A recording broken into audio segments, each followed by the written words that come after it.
Alright, what's up everybody, it's Sam from Bet. In this video, we're talking about the prop bets that I'll be taking for UFC Fight Night Smith versus Spann.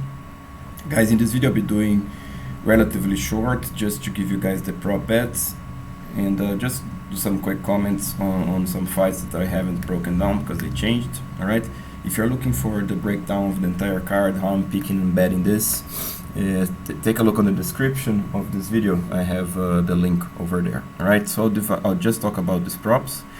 Then if you wish, stick until the end if you're willing to support the channel. I'll show you my Patreon and I show you how you can use the material that I show on the regular videos, right, with this with the prop bet strategy. Alright, so just to comment real quick, this is part of the $15 tier Patreon. In here you guys can see I'm putting the risk unit in line by line and everything that I'm doing, like I said, so you guys can compare to the overall strategy. Okay, so with no further ado, let's take a look into these props. So right off the bat, to me the best prop by far is Ariane Lipski by KO. I said this in the video, you know that it's my pick, Lipski by KO, and this is the safest way to go in this matchup. I'm taking an extra risk there myself, you know, believing that finally Lipski brings the takedown defense, right? But even if she doesn't, she has a big chance for the KO, and at plus 400, this is the best by far, right? Brian Jenkins by decision, this is also a pretty good one. My bookie hasn't opened that yet, but if you can get this at plus 500, plus 600, it's a great one. Zhu Rong is a guy that, you know, it's still developing fighter. And Jenkins is a tough guy himself. He's not a small guy, you know, he's not super fit, muscular, etc. But he has skills, he can win this fight, especially by decision. So this is also a pretty good one. Then Mike Rodriguez by decision, it's my pick. I said already that I think he's going to be able to control the range a little bit, do damage, but Tafon's so tough that Tafon survives. But I think Rodriguez has a little bit more chance than Tafon, and by decision especially. Then comes a little bit the long shots here. JP buys by decision. Actually, this is quite decent one in my opinion, because people are obviously overlooking JP. His last performance was disappointing. He's fighting a very big, tough guy, excellent fighter in Jackson, but he has a chance, guys. This guy has Olympic level wrestling, and that's the style to beat Montel. So it's a little bit of a long shot. Probably you may look fool by doing this prop, but if JP gonna win by decision plus 700, very good value in my opinion. I'm taking this one. Manez round 3, I think this is a good one as well. You know, it's not easy to get around, but Gravely super fast, explosive, you know, very dangerous the first round, but Manez should be able to survive. The second round I expect Gravely to slow down a little bit, you know, and could be a finish on Manez on the second, you know. But if Manez gonna finish, most likely on the third. I got this at plus 1800. This is a great prop, you know, in my opinion. Obviously Manez can lose. I think Gravely has more chances to win this fight, you know, especially Gravely by decision. But if you look at the numbers, this is a massive upside, and I like this one. And Giagos by decision, I don't think it's impossible that Giagos wins this fight, you know. Obviously it's Sarukian, super tough guy in elite wrestling, but Giagos knows what he's gonna face. He's a big guy, he could stuff some takedowns, you know, avoiding getting too much damage and doing more damage. Could be a split decision type of thing, not impossible, but from all of them, obviously this is the toughest one. Alright, but still I think plus 1000, there is some value there. Alright, so these are the prop, guys. I don't think I have anything else. Let me just take a look here with you guys, maybe some insights, just not to forget anything.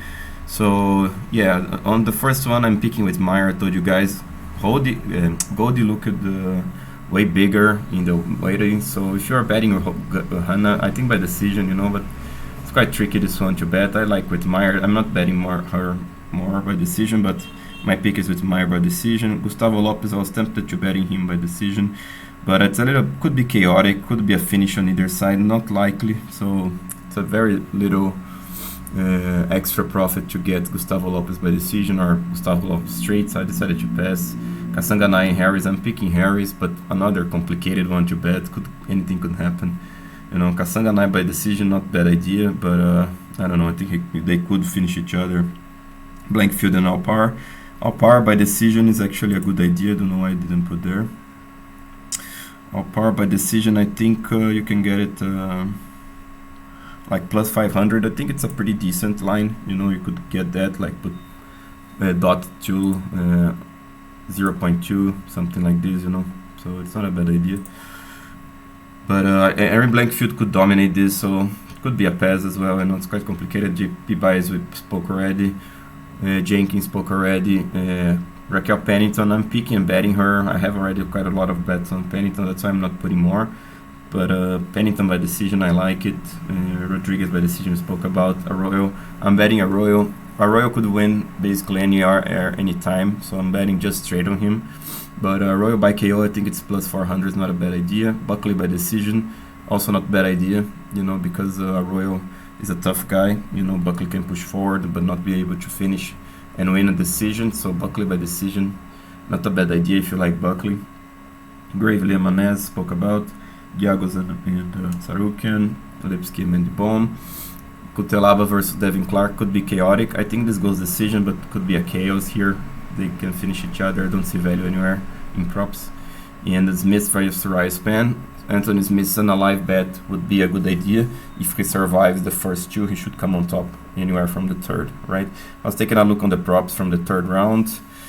A little bit expensive, you know, plus 1,000. I think it's quite expensive given the chaotic nature of the fight. So, but Smith's an alive bet. It's a good idea, all right? So guys, like I told you guys, I have this Patreon tiers here. It's basically 4 tiers. The lock of the night and top 2 parlays. I discussed that already. I will release after. For $10 the early releases I have already. UFC 266 online, and also I'm nearly finalizing UFC Fight Night 93. $15 tiers is exactly this, so line by line everything that I'm doing, so you can compare to this. So that's the idea. In here you have the units, right?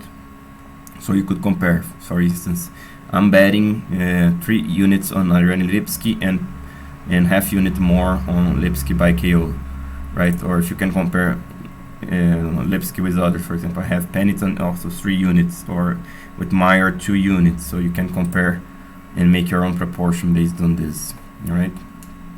And then $50 is the ultimate tier, that I line by line all the bets that I take, so all the props plus everything that I'm doing, future cards, other promotions and everything. So everything that I'm doing, it's here, all right?